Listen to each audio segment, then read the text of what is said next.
नमस्कार दोस्तों, मैं आप सभी का स्वागत करता हूं मेरे YouTube चैनल स्टोरी टेलर पे।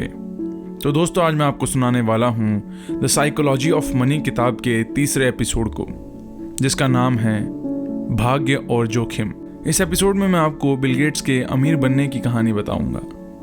तो चलते हैं कहानी की तरफ। भाग्य और जोखिम भाई भाई है।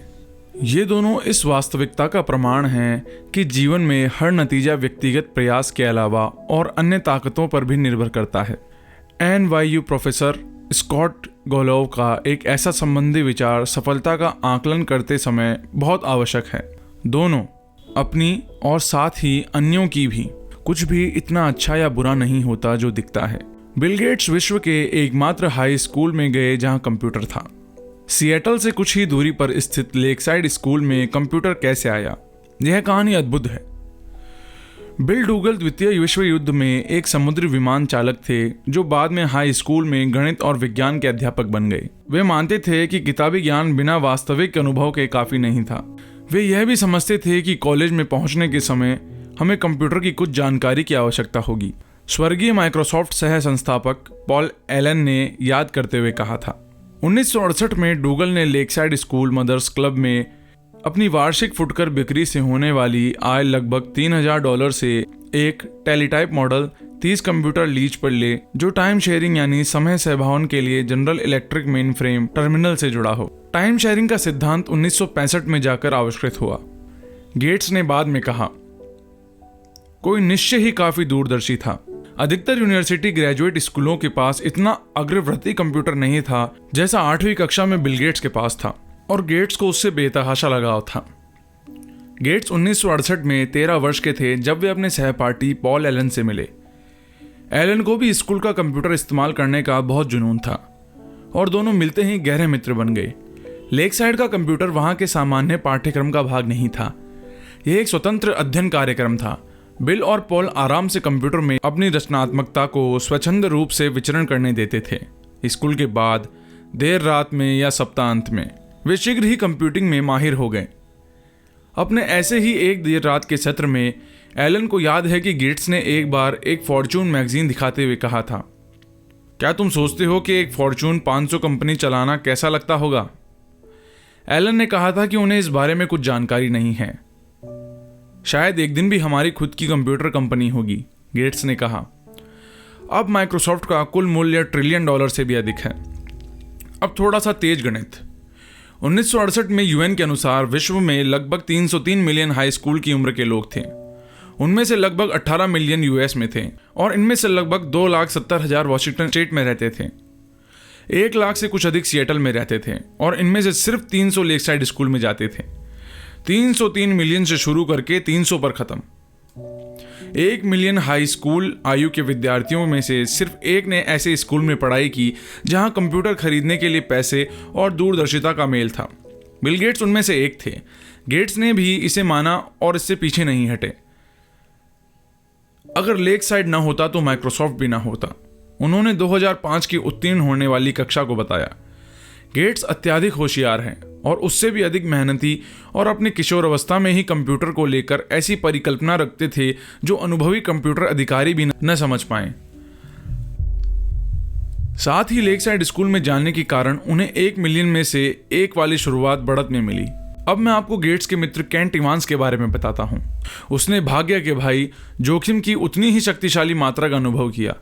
बिल गेट्स और पॉल एलन का नाम माइक्रोसॉफ्ट की सफलता के कारण घर घर में प्रसिद्ध हो गया, लेकिन लेकसाइड में इन कंप्यूटर में विलक्षण प्रतिभासंपन्न हाई स्कूल किशोरों के गुट का एक और तीसरा सदस्य था।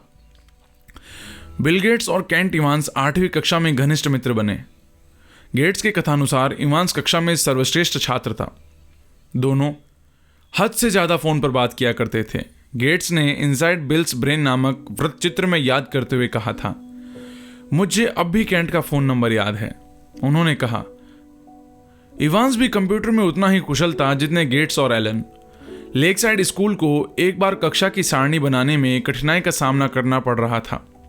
सैकड़ों विद्यार्थियों की कक्षाओं को योजनाबद्ध करना जिससे वे अन्य कोर्स के साथ न उलझे, यह जटिलता एक भूल भुलैया थी। स्कूल ने बिल और केंट को, जो कि खुद बच्चे थे, उन्हें एक ऐसा काम सौंपा कि वे एक ऐसा कंप्यूटर प्रोग्राम बनाएं जो इस समस्या को सुलझा सके। और यह काम कर गया। और पॉल एलन के विपरीत कैंट भी बिल के समान व्यावसायिक मानसिकता और अनंत महत्वाकांक्षा रखता था। कैंट हमेशा अपने साथ एक बड़ा ब्रीफकेस रखता था, किसी वकील की तरह। गेट्स याद करते हुए कहते हैं, हम हमेशा योजना बनाते रहते थे कि हम भविष्य में 5 या 6 साल बाद क्या करेंगे। क्या हमें CEO बनना चाहिए? हम किस प्रकार का प्रभाव बना सकते हैं? क्या हम जनरल बन जाएं या फिर हम राजदूत बन जाएं? चाहे जो भी हो, बिल और कैंट जानते थे कि वो जो भी करेंगे साथ ही करेंगे। कैंट के साथ अपनी दोस्ती को याद करते हुए गेट्स धीमे से चुप हो जाते हैं। लेकिन ऐसा कभी ना हो सका। हाई स्कूल पास करने से पहले ही पर्वतारोहण दुर्घटना में कैंट की मृत्यु हो गई। प्रतिवर्ष यूनाइटेड स्टेट्स में पर्वतारोहण में लगभग 3 दर्जन लोगों की मृत्यु होती है और हाई स्कूल में एक पहाड़ पर मरने की संभावना लगभग 1 मिलियन में से 1 है। बिल गेट्स ने लेक साइड जाकर 1 मिलियन में से 1 का भाग्य पाया। कैंट इवांस ने 1 मिलियन में से 1 का जोखिम पाया, जिसके चलते जो वह और गेट्स प्राप्त करना चाहते थे वे उसे कभी पूरा ही नहीं कर पाए। एक जैसा बल, एक ही मात्रा, बस विपरीत दिशाएं। भाग्य और जोखिम दोनों इस वास्तविकता का प्रमाण हैं कि जीवन में हर नतीजा व्यक्तिगत प्रयास के परे अन्य शक्तियों पर भी निर्भर करता है। वे दोनों इतने समान हैं कि आप एक को सम्मान दिए बिना दूसरे में विश्वास नहीं रख सकते। यह दोनों इसलिए अस्तित्व रखते हैं क्योंकि संसार इतना जटिल है कि आपके 100% प्रयासों में आपको 100% नतीजे नहीं मिल सकते। वे बस एक ही बात से चलते हैं। आप इस खेल में 7 बिलियन लोगों में से एक हैं, जिसमें अनगिनत चीजों में फेरबदल होती रहती है। कभी कभी आपके नियंत्रण के परे के संयोगवश परिणाम आपको योजनाबद्ध प्रयासों से अधिक अहम सिद्ध होते हैं। लेकिन दोनों को मापना इतना कठिन है और स्वीकार करना इतना मुश्किल कि ये अक्सर नज़रअंदाज हो जाते हैं। हर बिल गेट्स के साथ एक कैंट इवांस भी होता है, जो उतना ही प्रतिभावान और प्रेरित था, किंतु जीवन के चरखे के दूसरी ओर पलट कर रह गया।